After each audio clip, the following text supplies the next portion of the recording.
This video is part of CAE Associates ANSYS e-learning series.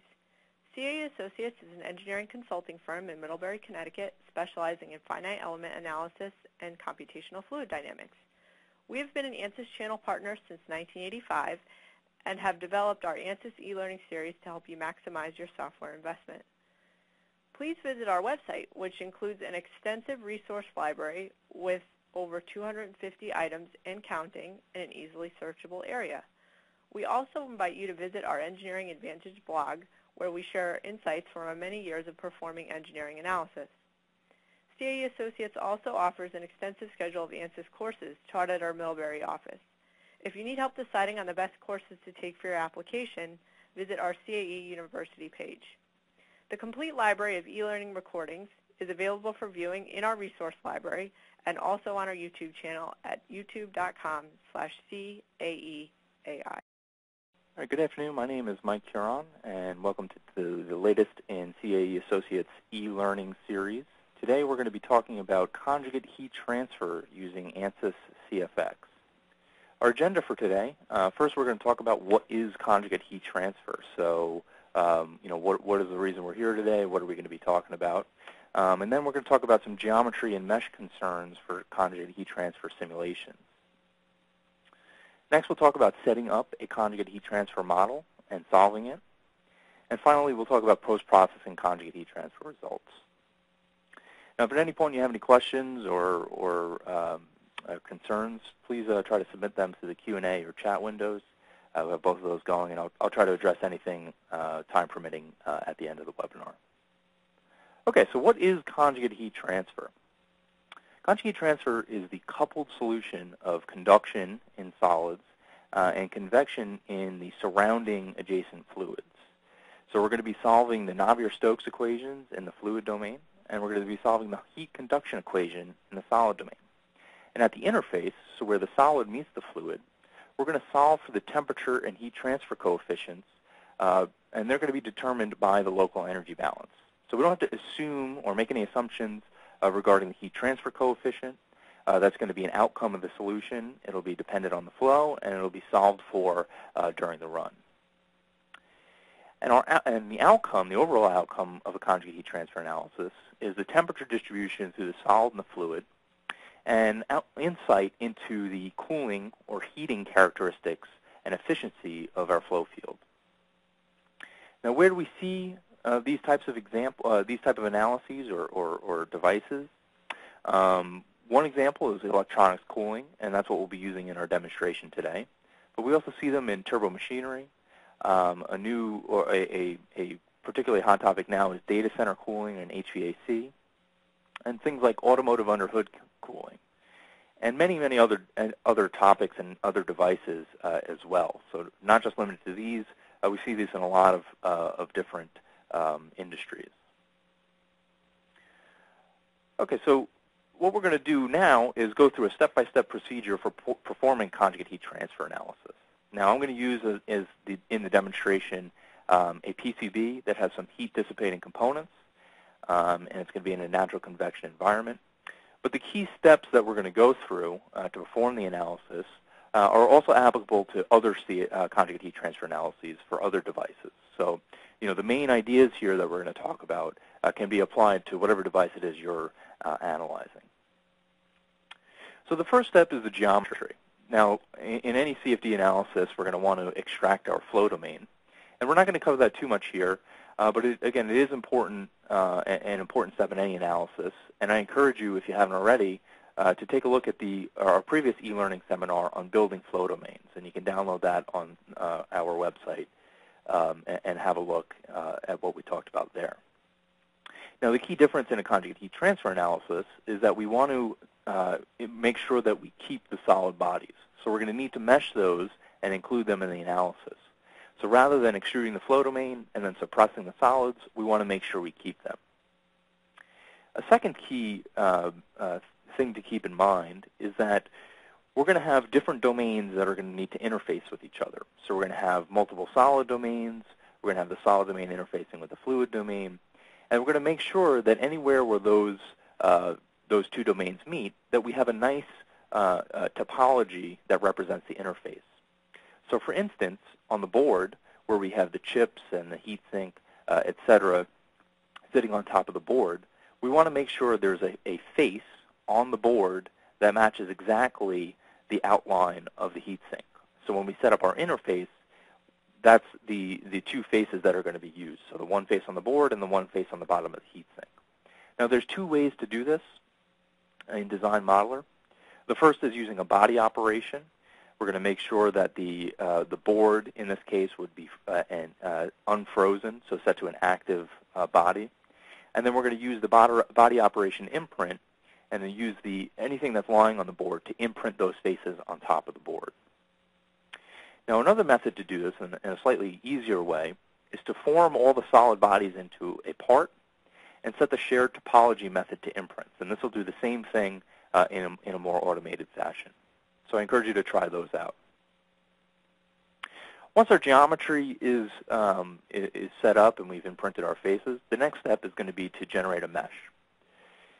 Now, if you haven't already, I encourage you to visit our website and check out the e-learning webinars we've put on for CFD meshing and generating inflation layers. Certainly be very helpful for these types of analyses. The few concerns that we have that we're going to want to concentrate for a conjugate heat transfer analysis, first and foremost, in the fluid domain, wherever the fluid meets a solid, we're going to want to make sure we generate inflation layers. So we're going to want to make sure we accurately capture the thermal boundary layer around the solid bodies. In addition, anywhere we have two domains meeting, so where we're going to set up a domain interface, we're going to want to make sure we have similarly sized meshes. So we're going to use local controls in the meshing module and make sure that the mesh looks of similar density on either side. Again, we don't want to lose information when going from one side to the other because we will be interpolating. And finally, anywhere that we're going to have a boundary condition, or we're going to have an interface, or we're going to have something that needs to be scoped in CFX Pre, we're going to want to create a name selection for that in meshing. And the reason is it's much easier to do that in meshing than it is in CFX Pre. So if you go ahead and do that work ahead of time, creating name selections for almost all the faces and the bodies, that'll make your life a lot easier down the road. Okay, at this point, what we'd like to do is take a quick break here and do our first poll, and we'd like to get your feedback on what tool everyone's using for conjugate heat transfer analyses. Okay, it looks like we have a little variety in the attendees today. We have some people using mechanical, some people using CFX and Fluent. Again, we're going to do the demonstration in CFX today, but the principles are the same in Fluent, so the same ideas that we're going to talk about you're going to be able to use in Fluent. And hopefully we can kind of streamline your processes here today. Okay, so once we've generated our mesh, the next step in our process is to bring that mesh into CFX Pre. And once we're in CFX Pre, we're going to start setting up the model. So let's take a look at what that looks like. If I open up CFX Pre, here's my mesh, and what you see is everything gets lumped into one single domain. So even though I have all the solid bodies and the fluid bodies, it's all going to be in one domain, and I have to start separating that out. Now, the way that I like to do that is to work from the outside in. So I pick the domain on the outside, and I set up the details for that domain first, and then work my way in. So if I right-click on the analysis and insert a domain, I'm going to call this flow domain, since I know that's on the outside, and I go ahead and pick the flow domain geometry. Now from here, I have to figure out a few details. For the fluid domain, first I'm going to want to try to classify the flow. Do I have free convection or do I have forced convection? And a nice way to do that is to evaluate the Richardson number. The Richardson number is a measure of how important the buoyancy forces are. So if I have a Richardson number that's much less than 1, that's going to indicate I have a forced convection and that the buoyancy effects are really not going to be that important and can probably safely be ignored. On the other hand, if Richardson number is much greater than 1, I'm going to have free convection, and I'm going to certainly need to include the buoyancy effects. And if I have Richardson number of the order of 1, I have a mixed convection scenario, and I'm probably going to still need to include the buoyancy effects. Now, when setting up the fluid domain, the next step in my procedure is to evaluate what material that I'm going to use. So if I come down the list here, I have a fluid domain, and I'm going to pick my material. And the material choice has consequences on what type of, on how we're going to model free convection. Now, if we have small temperature changes and small density changes, we can use the buoyancy model, which approximates the body force term in the momentum equations as being related to the local temperature difference. Now, the key advantage here is that in the rest of the equation, the Navier-Stokes equations, the density is treated as constant. So it's a major reduction in the nonlinearities and greatly simplifies the analysis and much more stable. Now, in the event that we have larger temperature differences, we're going to have to use the full buoyancy model, which models the body force term as is. Now, the way that we introduce one or the other models into our CFX simulation is first to set up our buoyancy. So if we want to specify the domain as having buoyancy, we set the direction of gravity. In this case, we're going to have gravity act in the negative y direction. So let me set that up here. And g is the gravitational constant. And then depending on which material I choose, will dictate what buoyancy model I use.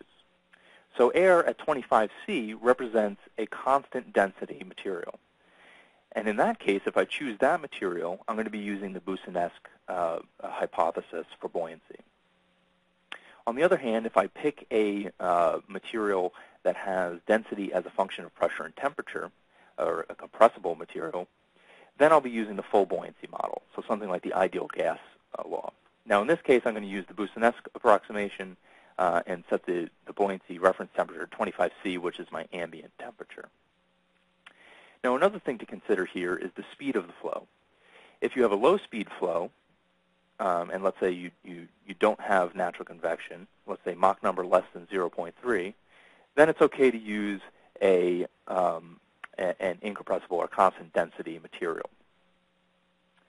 On the other hand, if you have a high-speed flow where Mach number is greater than 0.3, you're going to want to use a material that's compressible, like the ideal gas law for air, something like that.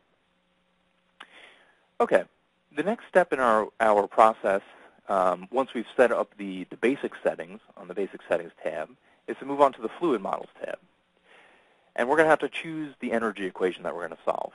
Now, in this case, obviously, we don't want isothermal. We like to solve for the temperature distribution. So we're going to need to choose between the thermal energy and the total energy equation. For low-speed flows, Mach number less than 0.3, the thermal energy equation should be sufficient, as it doesn't take into account the kinetic energy effects. But for higher speed flows, we're going to use the total energy equation. From there, what we want to do is determine whether our flow is going to be turbulent or laminar. Now, in a forced convection scenario, the dimensional number that we're going to use to make that determination is the Reynolds number. So for a flow over an obstacle, we're going to use a critical Reynolds number of something like 20,000, whereas an internal flow, it's going to be much lower, around 2,000. For natural convection or free convection, we're going to use the Rayleigh number. And the Rayleigh number, typically, for values greater than 10 to the 9th, is going to be fully turbulent. However, transition can occur as low as 10 to the 7th or 10 to the 6th, depending on your device. So we're going to have to take care to choose whether our flow is turbulent or laminar, and then make the appropriate choice for our domain. Okay, so I should be all set for our flow domain here. And what I'm going to do is continue on setting up the rest of my domains, the solid domains. And the way that I do that is first hide the fluid domain, because it's kind of obscuring everything. And then I can zoom in and continue on with my solid domains. So let me do the board first. Insert a domain, and I'll call that the PCB. I'll pick the board up and set it to a solid domain. And the key here now is that we have to specify the appropriate material for each domain.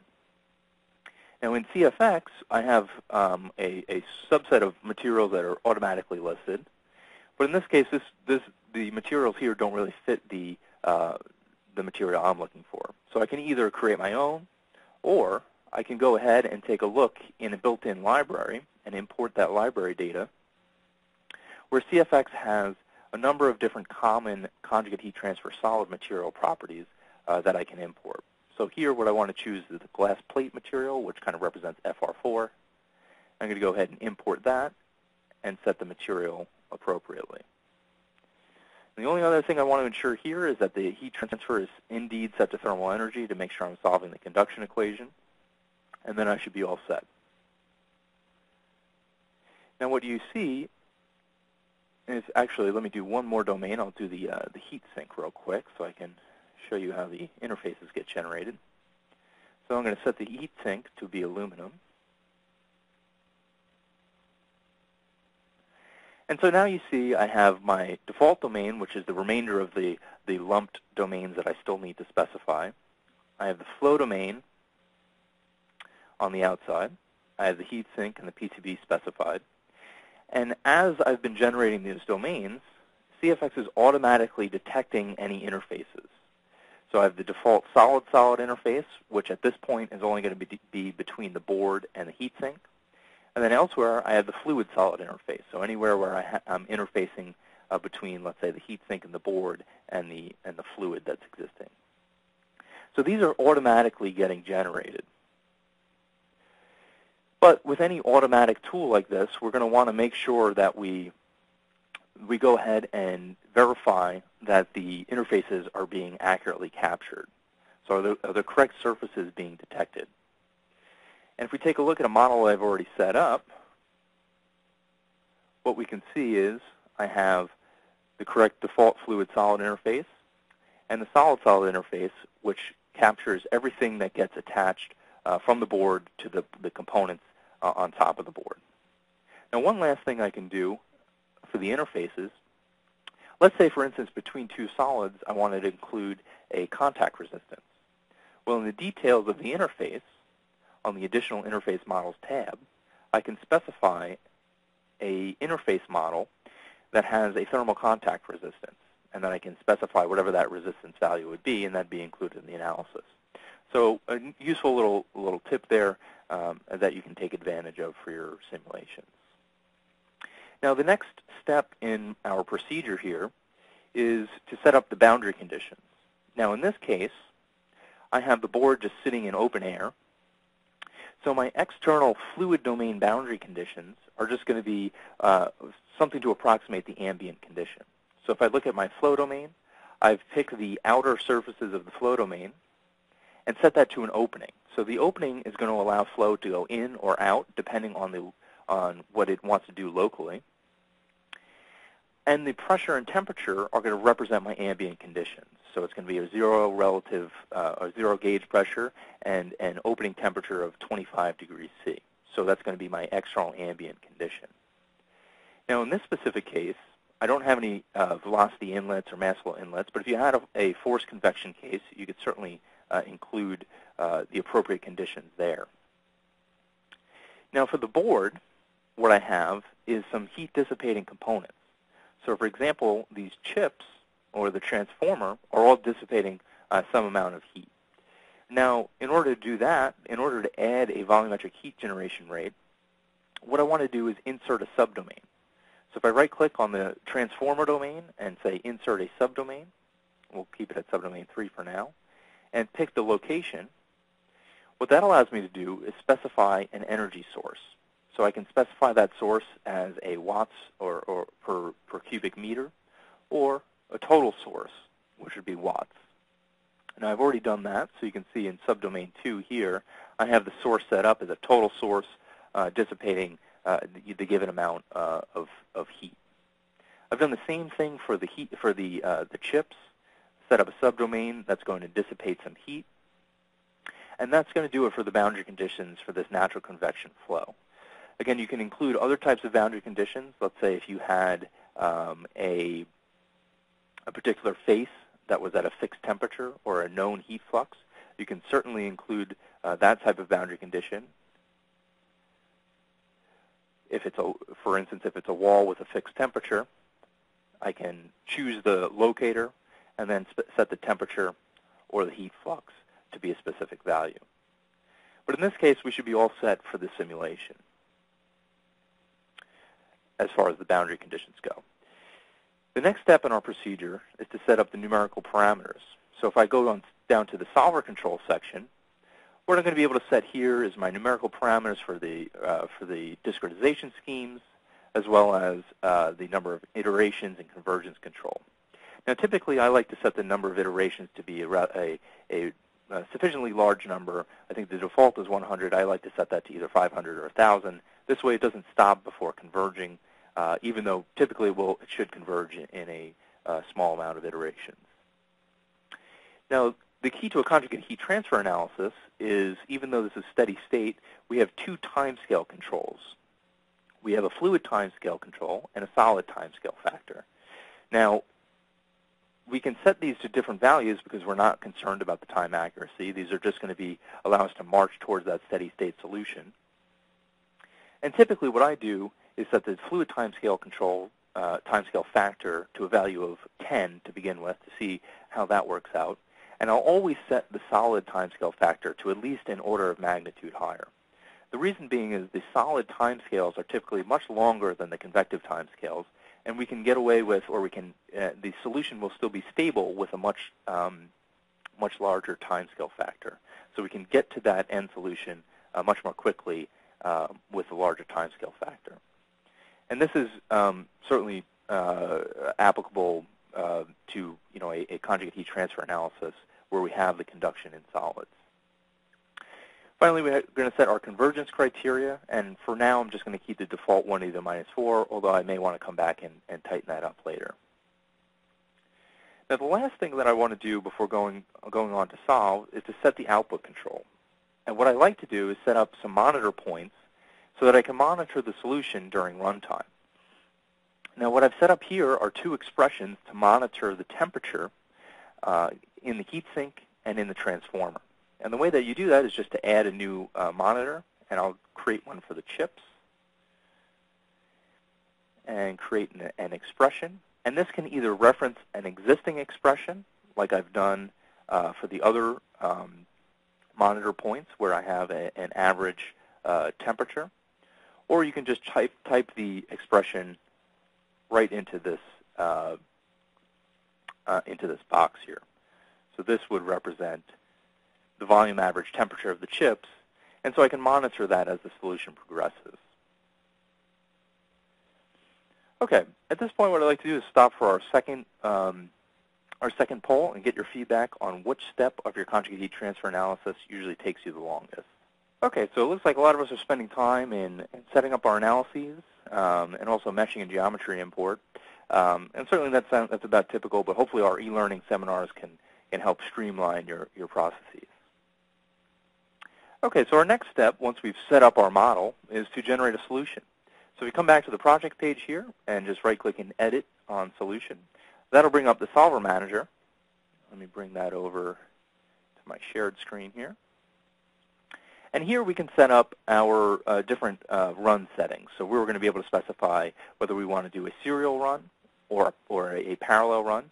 Again, CFD solutions tend to scale very well in parallel.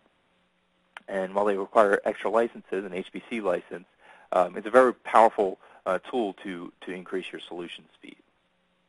So once we set that off and kick it off by starting the run, let me open the monitors from the solution that I calculated.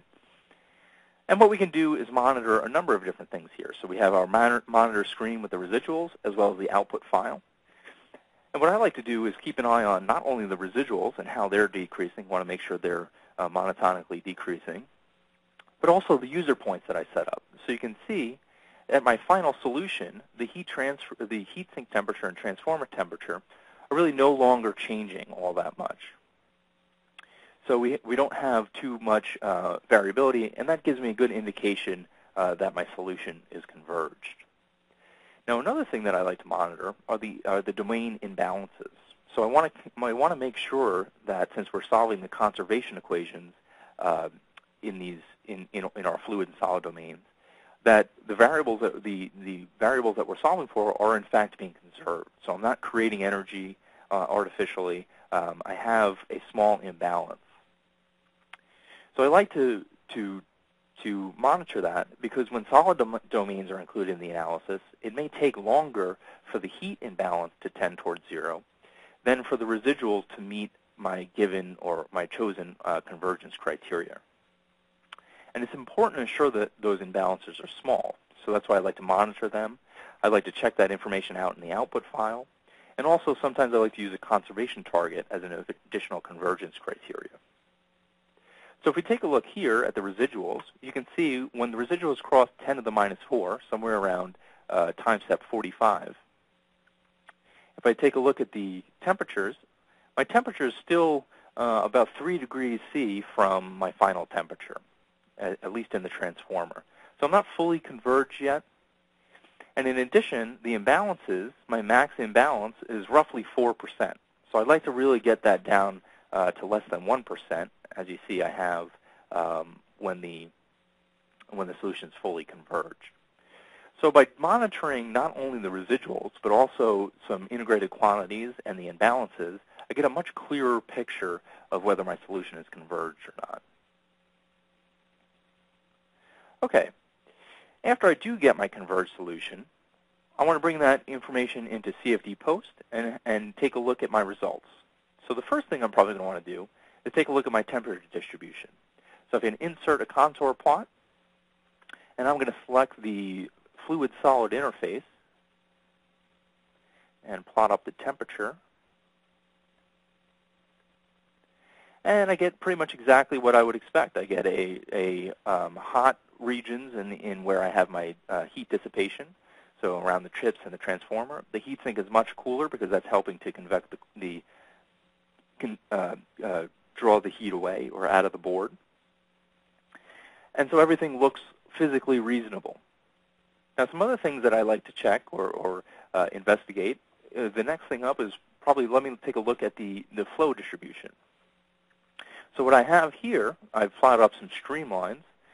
What my flow looks like, since gravity is acting in the negative y direction, I have the flow being drawn in from the bottom of the board and being convected upwards due to the heating of the fluid.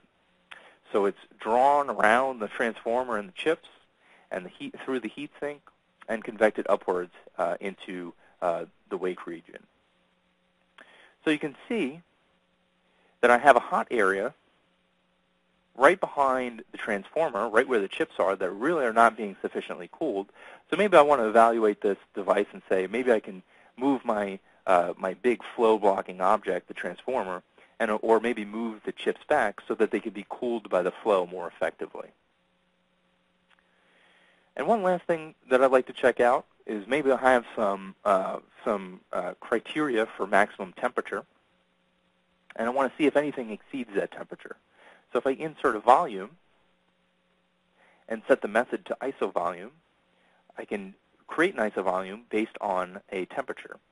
So I'm going to set it to have any temperature above 60 degrees C be highlighted. So you can see those chips in the same region I just highlighted are going to almost all be above my criteria here, so above 60 degrees C. And maybe I can go back and reevaluate using my solution as to how I can make some changes by moving things around. Finally, if I want to extract some quantitative data, let's say I want to get an average temperature in the board, I can use the function calculator. So if I can access these various quantitative functions, such as area averaging, mass flow averaging, maximum values, etc. In this case, I'll use a volume average of the temperature in the board, so I can quantify what that average temperature is. So there's a lot of really powerful tools in the function calculator that you can harness in order to quantitatively evaluate your design. Okay, that's all I have for our demo today. Hopefully you guys got a lot out of it. In summary, conjugate heat transfer simulations are going to enable us to assess the heating and cooling characteristics of our device and how efficiently our design is performing. And the key points that we've covered today, while we demonstrate them on an electronics cooling application, are certainly applicable to any other type of conjugate heat transfer analysis. So the same steps of setting up our geometry and imprinting faces, creating inflation layers, and similarly sized mesh on either side of our domain interfaces are all going to be applicable to other types of conjugate heat transfer analyses. And finally, ANSYS Workbench provides a streamlined set of tools from Design Modeler to meshing to CFX or Fluent that are streamlined just for performing these type of analyses from step